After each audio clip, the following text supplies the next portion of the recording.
Sir నమస్కారం sir. నమస్తే. Sir Pawan Kalyan గారు మొన్నటి సభలో ఒకసారి చరిత్రను గుర్తు చేసే ప్రయత్నం అయితే చేశారు సార్. అంటే ఎన్టీ రామారావు గారికి కృష్ణ గారికి మధ్య ఉన్న రిలేషన్‌షిప్ గురించి అంటే వ్యతిరేకంగా ఉన్నారు. కోట గారు కూడా వ్యతిరేకంగా ఉన్నారు అని చెప్పేసి ఒక ప్రయత్నం అయితే చేశారు. దీనిపైన వైసీపీ నుంచి కూడా విమర్శలు ఎదుర్కొంటున్నారు. అసలు పవన్ కళ్యాణ్ గారు చెప్పిన చరిత్ర అనేది చరిత్ర అసలు నిజమేనంటారా? మీ ఒపీనియన్ ఏంటి? అసలు ఏం జరిగింది సార్ అప్పుడు? అంటే వైసీపీ వాళ్ళు ఏమంటున్నారంటే, హ్మ్. ఈయనేదో మాట్లాడాడు. హ్మ్. మాట్లాడిన దాని మీద ఆయన కృష్ణ మీద అలాగే కోట శ్రీనివాసరావు మీద దాడి చేశాడు పవన్ కళ్యాణ్ అనే పద్ధతిలో వీళ్ళు మాట్లాడుతున్నారు. ఓకే. అయితే వీళ్ళు ప్రాపర్‌గా చరిత్ర చెప్పే ప్రయత్నం చేయట్లా. హ్మ్. ఆయన ఏం మాట్లాడాడు వాస్తవానికి అంటే, నందమూరి తారక రామారావు గారు ఆయన తెలుగువాడి ఆత్మగౌరవం అని పార్టీ పెట్టి ఆయన ఒక పద్ధతిలో ఆయన నడుస్తున్నప్పుడు ఆయనకు వ్యతిరేకంగా కొంతమంది సినిమా వాళ్ళు ఆ రోజుల్లో మోహరించారు. అందులో కృష్ణ గారు ప్రముఖుడు, అలాగే కోట శ్రీనివాసరావు గారు అని మాట్లాడాడు. ఆ పక్కన పురంధేశ్వరి గారు కూడా ఉన్నారు. కోట శ్రీనివాసరావు గారి గురించి మాట్లాడే సందర్భంలో అదేదో పార్టీ నుంచి పోటీ చేసిన కోట గారు అన్నాడు. అంటే రామారావు గారిని అవమానించేలాగా వ్యవహరించాడు కోట శ్రీనివాసరావు అనేది ఆయన చెప్పదలుచుకున్న విషయం. అయితే కోట శ్రీనివాసరావు గారు పర్సనల్గా ఆయన ఎన్టీఆర్ని వ్యతిరేకించటమో అవమానించాలని అనుకోవటమో అలాంటి కార్యక్రమం పెట్టుకోలేదు. ఆ స్ట్రేచర్ కూడా అప్పటికి లేదు ఆయనకి. ఓకే. ఈయన ఉద్దేశంలో ఆయన ఏమిటంటే మండలాధీశుడు అనేటువంటి సినిమాలో ఎన్టీఆర్ లాగా నటించాడు ఆయన. ఎన్టీఆర్ని క్రిటికల్గా అంటే ఎన్టీ రామారావుని రెడిక్యూల్ చేస్తూ తీసిన సినిమా అది. ఎన్టీ రామారావు పరిపాలనని అపహాస్యం చేస్తూ ఆయన మండలాల వ్యవస్థ తీసుకొచ్చాడు కదా, ఆ మండలాల వ్యవస్థని అపహాస్యం చేస్తూ మండలాధీశుడు అనే పేరుతో ఒక సినిమా తీశారు. ఆ సినిమా నిర్మాణం వెనకాల సూపర్ స్టార్ కృష్ణ గారు ఉన్నారు. కృష్ణ గారు నిజానికి కృష్ణని ఎన్టీఆరే ఇన్వైట్ చేశాడు రాజకీయాల్లోకి రమ్మని. వయ్యారి భామలు వగలమారి భర్తలు అనే సినిమా షూట్ జరుగుతున్న టైంలో నేను ఇంకొక ఏడాది 2 ఏళ్లలో వెళ్ళిపోతున్నాను, ఇది వదిలిపెట్టేసి పొలిటికల్ పార్టీ పెట్టే ఆలోచనతో ఉన్నాను, మీకు ఆలోచన ఉంటే నాతో పాటు నడవచ్చు అని ఆయన ఒక ఆఫర్ ఇచ్చాడు. ఈయనకే కాదు, సత్యం శివం షూటింగ్ జరిగేటప్పుడు అక్కినేని నాగేశ్వరరావు గారికి కూడా ఆఫర్ ఇచ్చాడు ఆయన. ఇస్తే ఆయన వద్దని చెప్పాడు. మీరు వెళ్ళొద్దు, అది చాలా గందరగోళం, పైగా మీలాంటి వాళ్ళకి సెట్ అయ్యే వ్యవహారం కాదు అది, మీరు వెళ్ళకండి అని ఒక సలహా చెప్పాడు ఆయన. కృష్ణ గారు విని ఊరుకున్నాడు. అంటే వాళ్ళిద్దరూ ఒకే స్థాయి, ఒక టైంలో ఎంట్రీ ఇచ్చిన వాళ్ళు, ఒక టైంలో పోటీ పడ్డవాళ్ళు కాబట్టి ఆయన కొంత చొరవ తీసుకుని చెప్పగలిగాడు నాగేశ్వరరావు. ఈయన కామెంట్ చేయలా, జస్ట్ విని ఊరుకున్నాడు. ఊరుకుని లేదండి నేను ప్రస్తుతం ఇండస్ట్రీలో బిజీగా ఉన్నాను కాబట్టి ఇప్పుడు నేను దీని నుంచి పక్కకి జరగాలి అని అనుకోవడం లేదు అని మాత్రమే చెప్పాడు. ఆయన వదిలేశాడు. అలా ఇండస్ట్రీలో చాలామందికి ఆయన ఆఫర్లు ఇచ్చాడు, నేను పార్టీ పెట్టబోతున్నాను, మీకు ఇంట్రెస్ట్ ఉంటే రావచ్చు అని. ఫైనల్గా ఆయన పార్టీ పెట్టాడు, అనౌన్స్ చేశాడు ఆయన చెప్పిన పద్ధతుల్లోనే. చాలామంది అంటే ఎటు రెస్పాండ్ కాలేదు, ఎవరు అలా ఉండిపోయారు సైలెంట్గా. ఆయన ఏ ప్రభావం వేస్తాడో తెలియదు అప్పటికెవరికి. అయిపోయింది, ఆయన గెలిచాడు ఎన్నికల్లో. 83 జనవరిలో ఆయన ముఖ్యమంత్రిగా ప్రమాణ స్వీకారం చేశాడు. చేసిన తర్వాత కాంగ్రెస్ పార్టీకి ఎన్టీఆర్ని ఢీకొట్టేటువంటి గ్లామర్ ఉన్నటువంటి ఒక నటుడు అవసరం పడ్డాడు. అప్పుడు ఎవరు అని వెతుకుతున్న టైంలో కృష్ణ కనిపించాడు. ఓకే. రెండో ఎన్నికలు జరిగినాయి. అంటే 83 జనవరిలో ఆయన ముఖ్యమంత్రిగా ఎన్నికయ్యాడు. తర్వాత 85లో మళ్ళీ ఎన్నికలు జరిగినాయి. ఆ రెండోసారి జరిగినటువంటి ఎన్నికల సందర్భంగా కృష్ణ గారు కాంగ్రెస్ పార్టీకి మద్దతు ఇచ్చాడు. ఆ మద్దతు ఇచ్చినటువంటి సమయంలో ఏలూరు నుంచి ఆయన కంటెస్ట్ చేశాడు, ఏలూరు నుంచి గెలిచాడు, బోళ్ళ బుల్లిరామయ్యను ఓడించాడు. ఆ తర్వాత జరిగిన బై ఎలక్షన్స్లో మళ్ళీ ఆయన గెలిచి కృష్ణ ఓడిపోయాడు. అయితే ఈ ప్రాసెస్లో కాంగ్రెస్ పార్టీతో ఆయన ప్రయాణం చేశాడు. ఏది 89 ఎన్నికల్లో ఎన్టీ రామారావు ఓడిపోయే వరకు కాంగ్రెస్ పార్టీ తరఫున ఈయన సినిమాలు తీస్తూనే ఉన్నాడు. అలా ఎన్టీఆర్ని టార్గెట్ చేస్తూ నా పిలుపే ప్రభంజనం అనే సినిమా తీశాడు. ఆ తర్వాత ముఖ్యమంత్రి అనే సినిమా తీశాడు, రాజకీయ చదరంగం అనే ఒక సినిమా తీశాడు ఆయన. ఇలా అనేక సినిమాలు, మండలాధీశుడితో పాటు విశ్వామిత్ర అని ఒక సినిమా తీశారు విజయ్ చంద్రని పెట్టి. ఇలా రకరకాల ప్రయత్నాలు చేశారు. ఈ సినిమాలు ఏవి కూడా మండలాధీశుడు కొంతమేరకు ఆడింది, కానీ మిగిలిన సినిమాలు ఏవి కూడా డబ్బులు తీసుకురాల. నా పిలిపే ప్రభంజనం కొంత డబ్బులు చేసుకుంది, మిగిలిన సినిమాలన్నీ ఫ్లాప్ అయినాయి. అయితే ఈ ప్రభావం ఎన్టీ రామారావు స్ట్రేచర్ మీద ఏం పడలేదు, ఆయన కూడా వీటిని సీరియస్గా పట్టించుకోలేదు. మెడ్రాస్లో జరిగినటువంటి ఒక వెడ్డింగ్ ఫంక్షన్లో దానికి ఒక సినిమా ఇండస్ట్రీకి సంబంధించిన ఒక వ్యక్తి ఇంట్లో జరిగినటువంటి ఒక పెళ్లి ఫంక్షన్కి రామారావు గారు వెళ్ళాడు.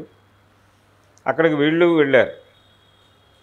వెళ్ళినప్పుడు ఆయన కంటపడకుండా అలా వెళ్ళిపోదాం అనుకుంటుండగా ఆయన చూసి పిలిచాడు విజయ నిర్మల్ గారు.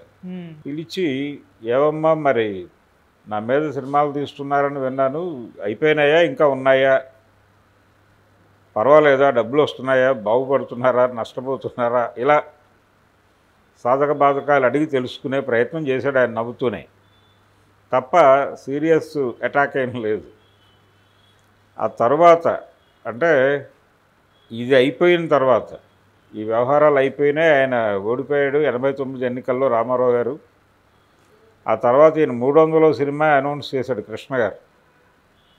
అనౌన్స్ చేసినప్పుడు తెలుగు వేరు లేవరా సినిమాకి క్లాప్ కొట్టమని ఎన్టీ రామారావునే అడిగాడు. రామారావు గారు, నాగేశ్వరరావు గారు కలిసి ఆ సినిమాకి క్లాప్ కొట్టి, ఒకళ్ళు క్లాప్ కొట్టి ఒకళ్ళు కెమెరా స్విచ్ ఆన్ చేశారు. అయితే మొదటి నుంచి కూడా కృష్ణ ఎన్టీ రామారావు గారి అభిమాని. రామారావు గారి అభిప్రాయం తీసుకోకుండా ఆయన ఏ పని చేసేవాడు కాదు. తను ఏ సినిమా తీసినా ఒకసారి ఆయనకు చూపించి అభిప్రాయం కనుక్కునేవాడు. ఒక గురు శిష్య బంధం నడిచేది. రామారావు గారి సినిమాల్లో తమ్ముడి పాత్రలో వేశాడు ఈయన. దాదాపు 4 సినిమాల్లో తమ్ముడిగా నటించాడు. పైగా తన బ్యానర్లో ఎన్టీఆర్ హీరోగా సినిమా తీశాడు ఆయన, పద్మాలయాలు, దేవుడు చేసిన మనుషులు అనేటువంటి సినిమా. అలాగే అల్లూరి సీతారామరాజు సినిమా మీరు గనక తీస్తే నేను తీయను అన్నాడు.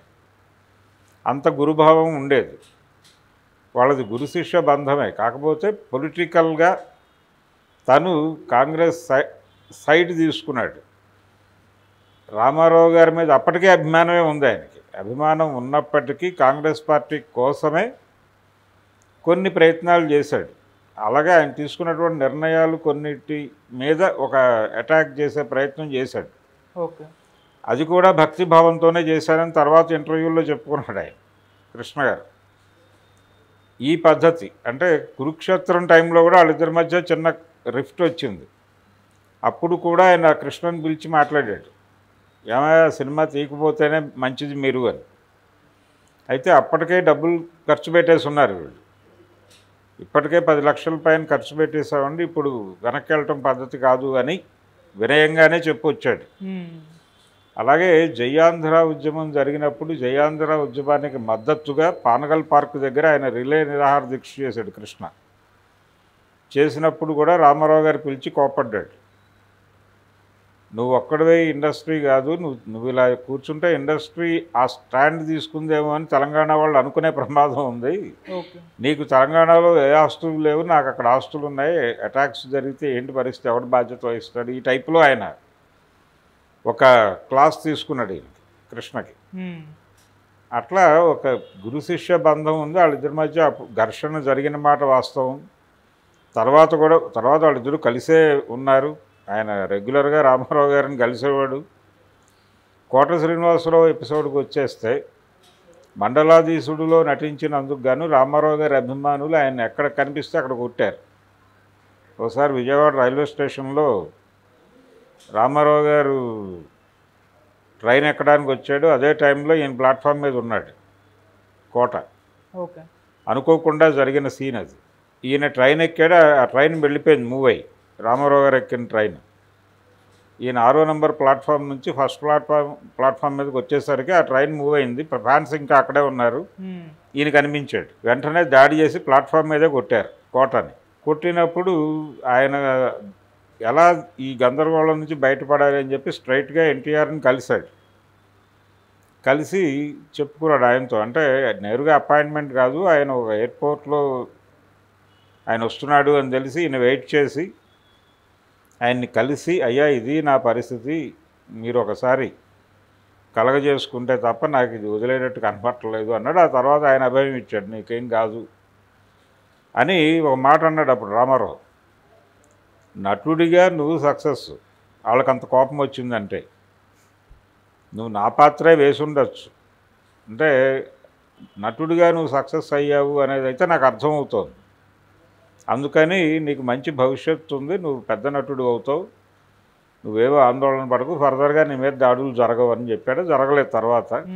ఇలా ఉండేది రిలేషన్స్, అంటే కార్డియల్ రిలేషన్స్ ఉండేవి తప్ప శత్రుపూరిత గొడవలేం లేవు. కృష్ణకి రామారావుకి కానీ, కోటగారికి రామారావుకి కానీ, రామారావు గారి గురించి ఇప్పటికీ చాలా గౌరవంగానే మాట్లాడతాడు ఆయన.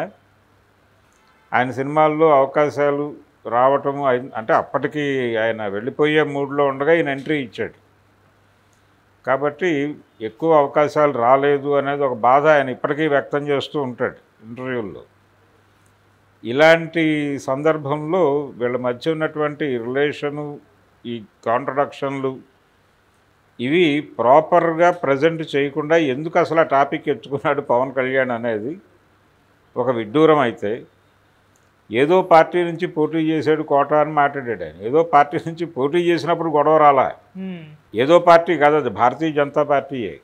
భారతీయ జనతా పార్టీతో పొత్తులో ఉన్నాడు ఇప్పుడు ఆయన. పైగా ఆ పార్టీ అధ్యక్షురాలు పక్కనే నిలబడి ఉంది. మరి ఆవిడైనా కరెక్ట్ చేయాలి కదా. మా పార్టీ నుంచి విజయవాడ తూర్పు నియోజకవర్గం ఎమ్మెల్యేగా గెలిచాడు ఆయన. ఆ తర్వాత ఎన్నికల్లో ఆయన కంటెస్ట్ చేయలే. ఆ టైంలో కొంత యాక్టివ్గా వ్యవహరించే ప్రయత్నం చేశాడు. విజయవాడలో బ్యాంక్ మేనేజర్గా పనిచేసిన చరిత్ర ఉంది ఆయనకి. దాంతో విజయవాడ తూర్పు నియోజకవర్గంలో ఆయన నిలబెట్టారు, ఆయన గెలిచాడు. పవన్ కళ్యాణ్ లాగా ఓడిపోలేదు, గెలిచాడు విజయవంతంగా. ఆ తర్వాత కంటెస్ట్ చేయలేదు. ఇక భారతీయ జనతా పార్టీతో ఇప్పటికీ ఉన్నాడు ఆయన సైకలాజికల్గా. ఆయన మానసిక అభిప్రాయాలు హిందుత్వ అభిప్రాయాలే ఇప్పటికీ. కాబట్టి అటువంటి కోట శ్రీనివాసరావుని పట్టుకొని ఆ వేదిక మీద అదేదో పార్టీ అనటం, ఆయన రాజకీయాల్లోకి వచ్చి రామారావును వ్యతిరేకించాడు అంటాం. రాజకీయాల్లోకి రాకపూర్వం ఎప్పుడూ జరిగిన సంఘటన అది. ఇలాంటి స్టేట్మెంట్లు ఇచ్చేటప్పుడు కొంచెం చరిత్ర, కొంచెం అబ్జర్వేషన్, కొంచెం ఎవరినైనా అడిగి తెలుసుకుని మాట్లాడితే కొంచెం పద్ధతిగా ఉంటుంది. లేకపోతే ఇలాంటి దాడులకు గురవాల్సి వస్తుంది. అంచేత పవన్ కళ్యాణ్ కోట శ్రీనివాసరావుకి సారీ చెప్పాల్సిన పరిస్థితి ఆయన ఉన్నాడు కాబట్టి. కృష్ణ గారి గురించి ఆయన అంటే తెలియనితనంతో ఏదో మాట్లాడాడు తప్ప కృష్ణని ఏదో అగౌరవపరచలేదు. కానీ అగౌరవపరిచినట్టుగా దానికి ఒక కలర్ ఇచ్చి గొడవ చేసే ప్రయత్నం వైసీపీ వాళ్ళు చేస్తున్నారు. వాళ్ళు కూడా ప్రాపర్గా చరిత్రను మాట్లాడట్లేదు. ఆయన కాంగ్రెస్ పార్టీకి ప్రచారం చేయడానికి కొన్ని బాధ్యతలు ఒప్పుకున్నాడు రాజీవ్ గాంధీ టైంలో. రాజీవ్ గాంధీ మరణానంతరం మళ్ళీ ఆ పార్టీకి దూరం అయ్యాడు. ఆ తర్వాత విజయ నిర్మల గారు తెలుగుదేశం పార్టీ తీర్థం పుచ్చుకుని ఆ పార్టీ తరఫున కంటెస్ట్ చేసి ఓడిపోయింది. తర్వాత చివరి రోజుల్లో వాళ్ళు జగన్మోహన్ రెడ్డి గారికి కూడా మద్దతు ప్రకటించారు. అంతకుముందు వైఎస్ఆర్కి మద్దతు ప్రకటించారు కాంగ్రెస్ పార్టీ నుంచి. క్రియాశీలక రాజకీయాల్లో నుంచి పక్కకు జరిగి వైఎస్ టైంలో వైఎస్తో కొంత ట్రావెల్ అయ్యారు. వైఎస్ మరణించినప్పుడు జగన్మోహన్ రెడ్డికి కాంగ్రెస్ పార్టీ ముఖ్యమంత్రిగా అవకాశం ఇవ్వడం సమంజసం అని మాట్లాడిన వాళ్ళలో విజయ నిర్మల్ గారు కూడా ఉన్నారు. సో ఆ అనుబంధం ఉంది వాళ్ళకి. ఇప్పుడు కృష్ణన్ ఏదో ఈయన అవమానించాడని మాట్లాడక్కర్లేదు. కృష్ణ గారు రామారావు గారికి అభిమాని అని చెప్పుకోవడానికి ఏ రోజున మొహమాట పడలేదు. ఆయన చివరి ఇంటర్వ్యూలో కూడా ఆ ప్రస్తావన ఉంది. నేను ఇండస్ట్రీకి రావాలి అనుకోవడానికి కారణం ఒకటి ఎన్టీఆర్, రెండోది అక్కినేని నాగేశ్వరరావు గారు దేవదాస్ సినిమా అప్పుడు ఆయన టూర్ వేసాడు. టూర్ వేసినప్పుడు ఆయన చూడటానికి జనాలు ఎగబడటం చూసి ఈయనకు ఒక ఇన్స్పిరేషన్ దొరికింది. సినిమా హీరో అయితే ఇలా జనాలు పరిగెడతారు అనేది ఒక మోటివేషన్. ఈ రెండు పట్టుకొని ఆయన ఇండస్ట్రీకి వచ్చాడు. వచ్చిన దగ్గర నుంచి ఆయన రామారావు గారిని కలిశాడు అసలు మొదటే. పైగా విజయ చక్రపాణి గారితో వీళ్ళ ఫాదర్కి ఒక సన్నిహిత సంబంధం ఉండేది, కృష్ణ ఫాదర్కి. అందుకని విజయాలు రామారావు గారి తర్వాత విజయాలు యాక్ట్ చేసింది కృష్ణయ్య. అది రాజేశ్వరి విలాస్ కాఫీ క్లబ్ కావచ్చు, గంగా మంగా కావచ్చు. అందుకని అదేదో రామారావుతో శత్రుపూరిత వైరుధ్యం ఉంది, వాళ్ళిద్దరి మధ్య తీవ్రమైన ఘర్షణ ఉంది. ఆ ఘర్షణ లేదు. వాళ్ళిద్దరి మధ్య ఒక గురు శిష్య సంబంధమే ఉంది. ఆ గురు శిష్య సంబంధంలో అప్పుడప్పుడు ఈయన కొంచెం తెగింపుగా వెళ్ళేవాడు, ఆయన కూడా చూసి చూడనట్టు వదిలేసేవాడు, మళ్ళీ అవకాశం వచ్చినప్పుడు పిలిచి కూర్చోబెట్టి మందలించేవాడు. ఒక దారి తప్పిన విద్యార్థిగా మాత్రమే చూసేవాడు రామారావు గారు కృష్ణని. ఓకే. కృష్ణ గారు కూడా అలాగే ఎప్పుడు ఏ అవసరం వచ్చినా, అందుకే తన 300వ సినిమా క్లాప్ ఆయనతో కొట్టించుకున్నాడు వెళ్ళి. అలాగే ఆయన 200వ సినిమా ఈనాడు కూడా తెలుగుదేశం పార్టీ ఎన్నికల ప్రచారానికి ఉపయోగపడింది. ఆయన సైకిల్ వేసుకు తిరుగుతాడు ఆ సినిమా అంతా కృష్ణ. ఇలా ఎన్నికల గుర్తు సైకిల్ అలా మ్యాచ్ అయ్యి కొంత తెలుగుదేశం పార్టీ ప్రచారానికి నా సినిమా ఉపయోగపడింది అని ఆయనే చెప్పుకున్నాడు స్వయంగా. ఈ మాట ఆయన కూడా అన్నాడు. ఇలా ఒక రిలేషన్ ఉండేది, గొడవలు ఉన్నప్పటికీ రిలేషన్ కూడా మంచిగా ఉండేది. ఒక గుడ్ రిలేషన్లో నడిచేవాళ్ళు వాళ్ళు. తన్ని ప్రొడ్యూసర్ని చేసింది కూడా రామారావు గారే. ఆయన్ని పన్నెండు కాపురం టైంలో ఎంకరేజ్ చేసి ఏం కాదు నువ్వు డబ్బులు పెట్టు డబ్బులు వచ్చేస్తాయని చెప్పి భరోసా ఇచ్చి దింపింది రామారావే. అందుకని ఈ చరిత్ర కొంచెం తెలుసుకుని మాట్లాడితే ఇలాంటి విషయాలు వెళ్ళేటప్పుడు జనాలు గందరగోళ పడకుండా ఉంటారు. వీళ్ళు కూడా కొంచెం పవన్ కళ్యాణ్ మీద ఏకోన్ముఖ దాడి కంటే కూడా ఆయన మాట్లాడిన దానిలో తప్పేమిటి అనేది కరెక్షన్ చేస్తే సరిపోతుంది. ఓకే. ఒకటే తప్పు, ఆయన సీరియస్ మిస్టేక్ అయితే ఏదో పార్టీ అని కోట శ్రీనివాసరావుని అవమానపరచటమే. కోటని మాత్రమే కాదు, భారతీయ జనతా పార్టీని అవమానపరచటమే. కోట గారు ఇప్పటికీ సీరియస్గా హిందుత్వ అభిప్రాయాలతోనే ఉన్నాడు. ఆయన నేరుగా నాతోనే ఒక దారుణమైన స్టేట్మెంట్ ఇచ్చాడు. నేను అంగీకరించని మాట అన్నాడు నాతో ఆయన. ఏమంటే మీరు యాంటీ హిందుత్వ మాట్లాడతారు, ఎక్కడైనా ఒక ప్రెసిడెంట్ కలవాలంటే ఎక్కువ ఓట్లు వచ్చినవాడినే కదా ఎన్నుకునేది, లేదు ఎమ్మెల్యే అయితే ఎక్కువ ఓట్లు వచ్చినవాడినే కదా, ఏదైనా మెజారిటీ ప్రకారం నడిచేటప్పుడు మెజారిటీ మతం ప్రకారం పాలన జరగాలంటే తప్పెందుకు పడతారు మీరు అన్నాడు నన్ను. కాబట్టి ఇప్పటికే ఆయనలో స్ట్రాంగ్ హిందుత్వం ఉంది. ఓకే. అలాంటి వాడిని పట్టుకుని స్టేజ్ మీద అదేదో పార్టీ మాట్లాడటం నిజంగా తప్పు. రామారావు గారిని కృష్ణని అవమానపరచలే ఆయన అవమానపరిచింది కోట శ్రీనివాసరావుని. కోటకి మాత్రం సారీ చెప్పాలి. Okay sir, thank you so much sir. Thank you.